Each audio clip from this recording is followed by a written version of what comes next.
Welcome to Ink and Cinema, where books meet the big screen. Discover the magic behind your favorite stories and how they transform on film. In today's video, we're diving into Harry Potter and the Order of the Phoenix, uncovering the key differences between the book and the film. From Harry's struggles with Umbridge to epic battles at the Ministry of Magic, let's find out what the movie kept, changed, and left behind. Grab your wands and let's get started. 1. The book's length versus the film's runtime. Harry Potter and the Order of the Phoenix is the longest book in the series, spanning over 800 pages, yet the film had to condense this into just over 2 hours. This naturally led to major cuts, trimming down side plots and removing deeper emotional arcs. The book spends a lot of time delving into Harry's growing anger, political tension in the wizarding world, and the Order's resistance efforts. In comparison, the film feels faster paced, but sacrifices much of the nuance and richness that the book provides. 2. Harry's emotional turmoil and anger.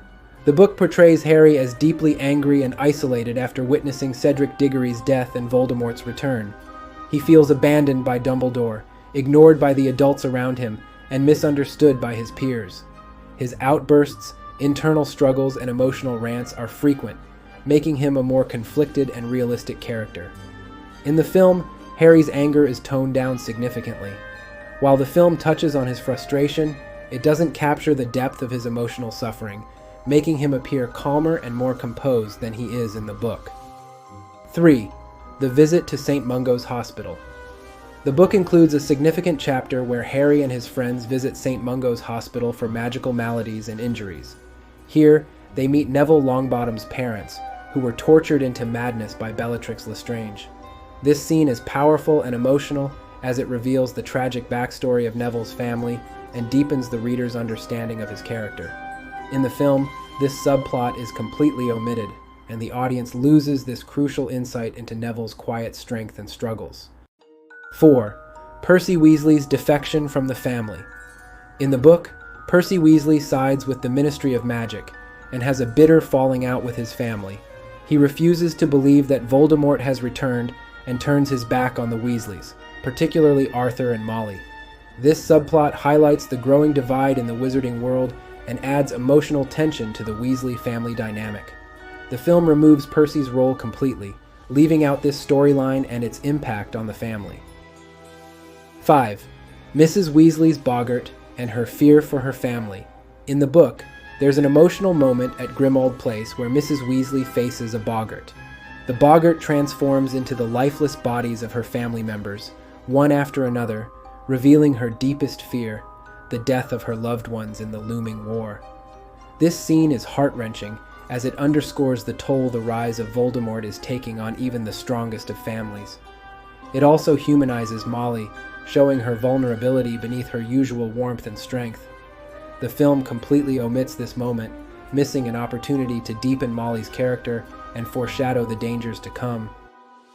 6. Cho Chang and the DA betrayal.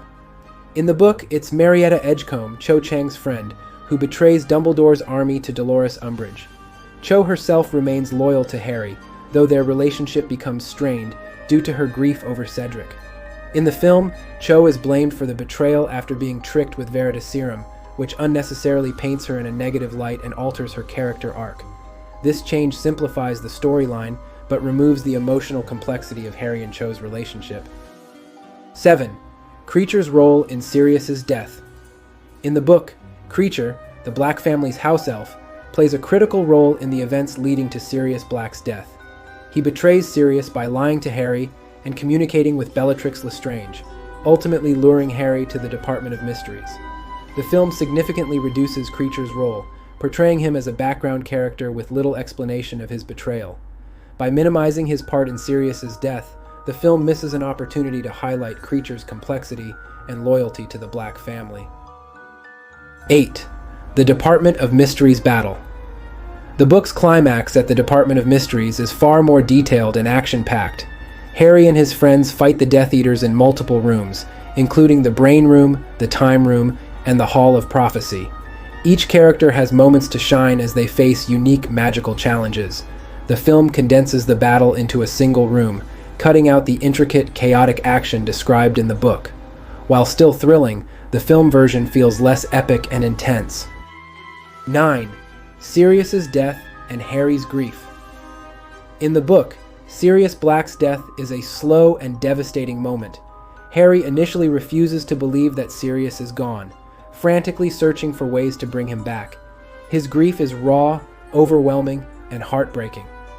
The film portrays Sirius's death more quickly, with Harry screaming in anguish but moving on soon after. The depth of Harry's loss and the lasting impact of Sirius's absence are far more poignant in the book. 10. The prophecy's explanation. The prophecy about Harry and Voldemort is a significant part of the story in both the book and film. However, in the book, Dumbledore spends a long time explaining the true meaning of the prophecy and its implications for Harry's future. Dumbledore also reveals that he distanced himself from Harry out of fear of caring for him too much. This scene is emotionally powerful and clarifies why Harry must face Voldemort alone. In the film, the prophecy explanation is rushed, and Dumbledore's confession about distancing himself from Harry is barely touched upon, reducing the weight of this revelation. Thank you so much for joining me as we explored the differences between the Harry Potter and the Order of the Phoenix book and film. If you enjoyed this breakdown, don't forget to hit that like button, subscribe to Ink and Cinema, and ring the notification bell so you don't miss our next deep dive. Until next time, happy reading and watching.